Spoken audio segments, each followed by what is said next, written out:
The thing that I enjoy most about powerlifting is the puzzle, I guess, the tinkering, the figuring it out. And I really learned that the most when I took a step back from competing. I started doing other lifts, but treating them with the same level of seriousness that I had always treated the power lifts with. And it was then that I realized it's not anything special to me about the squat or the deadlift or any of the lifts. It's the process of figuring it out. It's how do I take this thing that's important to people and help them get better at it.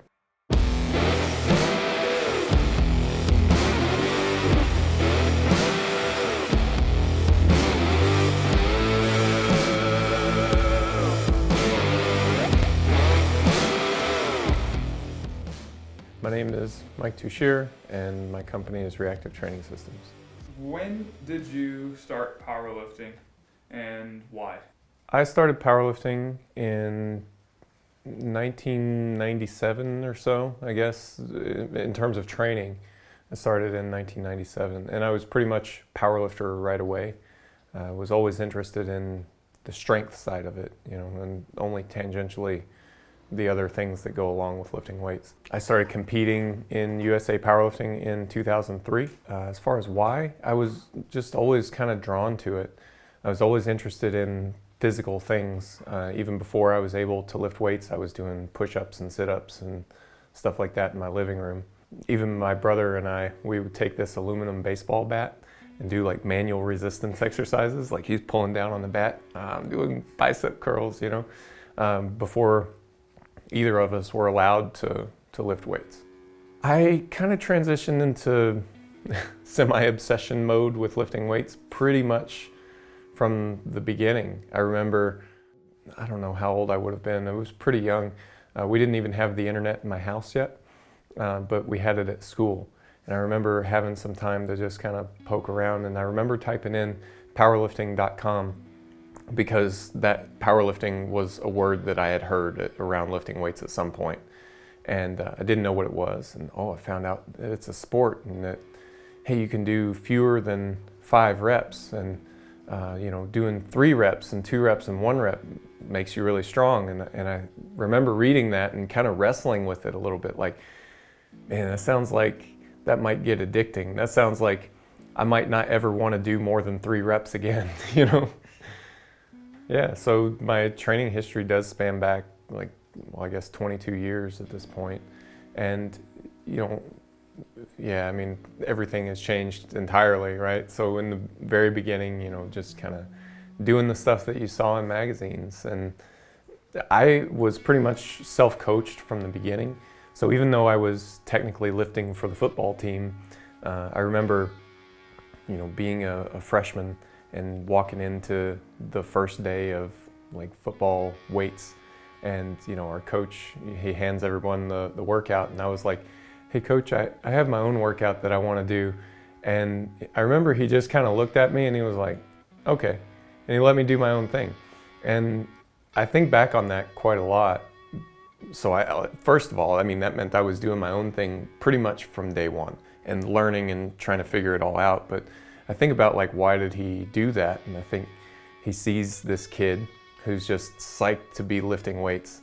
He doesn't have to make him lift weights. He doesn't have to, he looks at the program and he probably thinks, program doesn't matter. Being enthusiastic about lifting, it matters, Kid's a freshman, so who knows how long this will last. Look, 22 years and counting, right?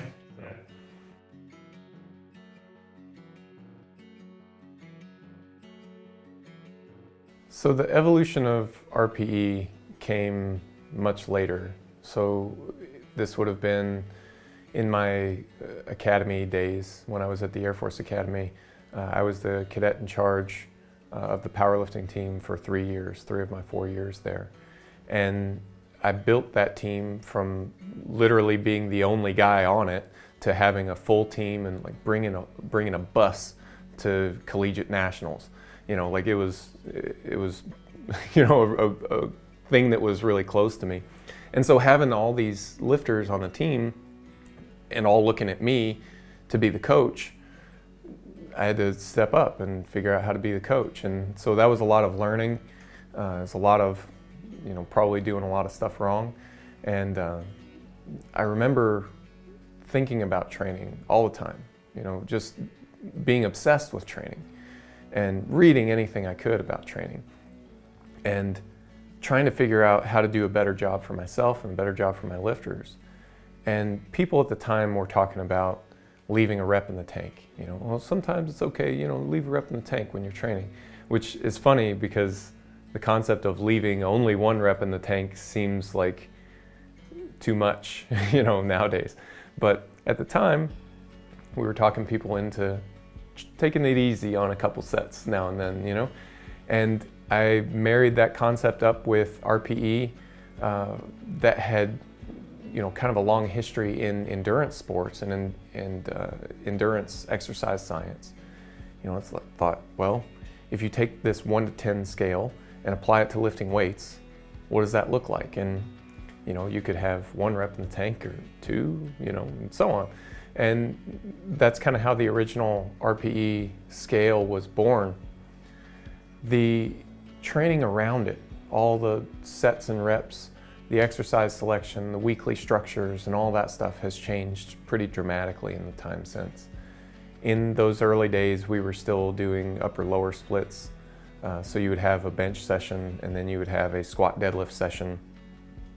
Most of the time, you'd have 2 of those a week. And that's changed pretty dramatically. Now most sessions are mixed sessions.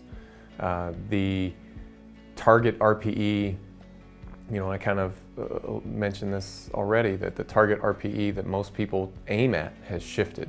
It's shifted down quite a bit. It used to be that training 9s and 10 RPE sets was not at all uncommon, and it's become a bit less common as training has changed over the years, for better or worse. So my competitive career started, I suppose, in an official way in 2003, and I was lifting for the Air Force Academy team and doing collegiate meets and collegiate nationals and teen junior nationals. And I went to my first junior world competition in 2005. I won junior worlds in 2006 and basically competed internationally every year after that, except for 2007, which was the year that I graduated from the Air Force Academy. I competed equipped in the early days, and then in 2009, that's the year that I won the World Games, which is probably my biggest achievement as an athlete in the sport. Set a few world records along the way, and after that, really turned my attention toward raw powerlifting and kind of getting more into that. That was when raw powerlifting was really exploding around the 2010-11 timeframe. And then in 2012, the IPF announced they would host a Raw World Cup in Sweden, which, competing against international lifters at the world stage, unequipped, that meant a lot to me. And so I jumped at the chance and competed raw from then until 2016, which was my last competition. A lot of meets, a lot of lifts, and it went really well for me. And I never really found it difficult, the transition between coach and athlete. To me, I was an athlete when I was here, like when I'm in the gym. And when I'm outside of the gym, and even between sets to some degree, I put on my coach's hat and I try to make the best training decisions possible. I didn't feel like I had to sacrifice, my athlete's success for my own. I mean, training just wasn't all that time consuming, so I felt like I could do both, and I think I managed both quite well. And in the time since I've stopped competing, I wouldn't say that it automatically made me any better at coaching. I think the experience of competing at a high level really helped me to relate to my athletes and know what they felt. And look, a lot of decisions that get made are made based on the feelings of things, for better or worse. They're subjective decisions, and being able to relate to that is useful. So I feel like it's really helped me be a better coach, if anything. So the first time that I kind of came in contact with bottom-up training was really through reading about it in Matt Perryman's book called Squat Every Day. I believe this was around the 2012 time frame, maybe before that actually. I remember getting an early draft copy of it and kind of reading through that. And I mean, I wouldn't recommend that anyone do like squat every day, but the point wasn't the program. The point was how Matt thought about training. And I think Matt remains one of the clearest thinkers that was ever in fitness. And I wish he was still writing about it. However, he talked about top-down versus bottom-up, talked about the limitations and the drawbacks of a top-down approach, and that a bottom-up approach would circumvent a lot of these. And I thought, well, okay, cool. I mean, so other than squatting every day and kind of a Bulgarian max out all the time method, what does a bottom-up approach look like? And that's where I got stuck for like several years. You know, just couldn't get the other pieces kind of in order to figure this out. And I remember one day, this was back when I was living in Colorado, and I was driving on I-25 north to the airport to pick up my brother. And I was listening to this podcast, and it was an interview with Derek Evely on the All Things Strength and Wellness podcast. And Derek is talking about his time as an assistant coach for Dr. Anatoly Bondarchuk, and they were coaching throwers in Canada. And I'm listening to him talk about the way that they train their athletes, and I'm thinking, holy crap, that is a bottom-up approach. Like, and it was unique. It was something I'd never heard of before, you know, and I thought, well, I mean, if that's a bottom-up approach, like what would that look like if you translate it from shot put or javelin or hammer throw in their case to powerlifting? So like I couldn't sleep after that, you know. I was just so excited about, I've had this problem in my brain for years at this point, and I finally have this answer, you know, and so I'm working on the translation of it, you know, and kind of how would you do this in the context of powerlifting and with the unique demands, and it's 3 events instead of 1, and like how does peaking work and all this stuff, and started laying the early groundwork for what would eventually become emerging strategies. I've realized that like emerging strategies really is everywhere. It's not a training system as much as it's an epistemological system. It's a way of interacting with the world and understanding how things work. From a planning standpoint, it's got connections to Agile. So if you're familiar with software development, the Agile system, there's big similarities between emerging strategies and that. The idea is that we see athletes having different responses to the same training input. So how do we tease out what an individual athlete responds best to? I mean, this was a thing that people always talked about, but I never quite understood what's the process that we use for coming up with the best possible training program for an individual. We talk about customizing training or individualizing training.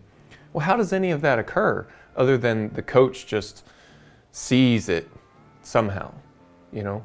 And I was never comfortable with relying on my ability to just see it, you know? And I mean, occasionally you make those types of observations, but it's difficult. And I wanted a systematic way of implementing this so that I didn't miss things because I was busy or tired or something like that. So it kind of became a way of figuring that out, you know, figure out the puzzle. Like what's the thing that this athlete really responds best to? And I find that most of the time it's to get the answer to it, you've got to lower the noise so that you can see the signal more clearly. I remember calling up Liz Craven and Megan Hinchley. They're both Australian lifters, both competing at the world level. And I remember calling them and asking them like, hey, I've got this idea, it's pretty far out there, but you know, I want to try it out with you guys, and I want you guys to be the guinea pigs. And I remember like laying the whole thing out there and being kind of nervous as Are they going to buy into it or not? And they were just like, wait a minute. So we're going to do some training and we're going to keep doing it until it stops working, and then we'll transition and do something else. Yeah, that's basically it, And they're like, yeah, sure, whatever you think, coach, and they were on board. So we started up with Liz, Liz and Megan both at the same time, but I remember Liz in particular had just an amazing response to that very first block. She was coming off of this transition phase where her training had been reduced for quite a while, and it was kind of not super serious at that moment, and we kind of expected, okay, you'll get back into training, it'll take a little while before you kind of get back up to your normal strength levels. And within something like 4 weeks, she was handling world records in training for like 8 RPE. And I remember just being a little bit freaked out, like, holy crap, that's really rapid progress, and it was unexpected. And I remember being concerned, like, are we going to suffer an injury or something like that at that kind of rapid progress? I remember talking to Derek about it and him kind of advising me, like, well, it's all right, just be patient, and we were, and things went great. And in the time since then, we've noticed that, hey, that kind of initial, bang out of the gate response is more the rule than the exception. I thought, man, we just got lucky and hit on some sort of training intervention that really worked for Liz. Well, it seems like that happens quite a lot.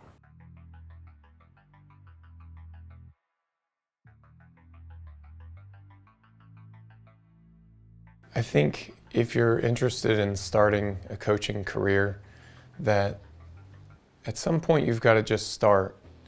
And it's hard for me to understand exactly what a young coach should do now, because the landscape looks so different from what it looked like in the beginning for me.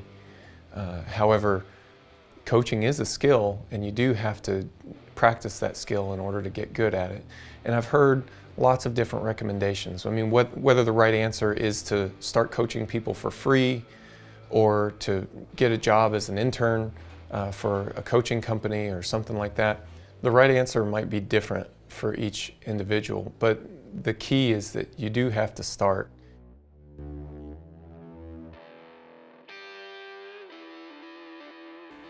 The thing that I enjoy most about powerlifting is the puzzle, I guess, the tinkering, the figuring it out. And I really learned that the most when I took a step back from competing. I started doing other lifts, but treating them with the same level of seriousness that I had always treated the power lifts with. And it was then that I realized it's not anything special to me about the squat or the deadlift or any of the lifts. It's the process of figuring it out. It's how do I take this thing that's important to people and help them get better at it, How do I take this thing that's important to me, strength, and figure out a way to get a little bit better at it? The tinkering has been a constant, and just trying to find a better way to make people strong. But powerlifting has been this pervasive thread through my life. I met my wife because I had a friend who was having trouble in the gym, and so we started doing extra training sessions on Saturdays, and that turned into a thing that literally changed my life. And I got good at helping people get better at this sport, and that became a career. And now it's affecting other people and other families in similar, really important ways. And I mean, I didn't expect any of that. So from that standpoint, that's been pretty unexpected. I've been fortunate enough to travel the world talking to people about how to get good at this thing that I really like doing, so that's really cool. It's really cool, and that's a lot to be grateful for. Cool. All right, well, thank you for talking about your story, and hopefully everyone, wherever this is posted, will enjoy it. Yeah, I hope so too.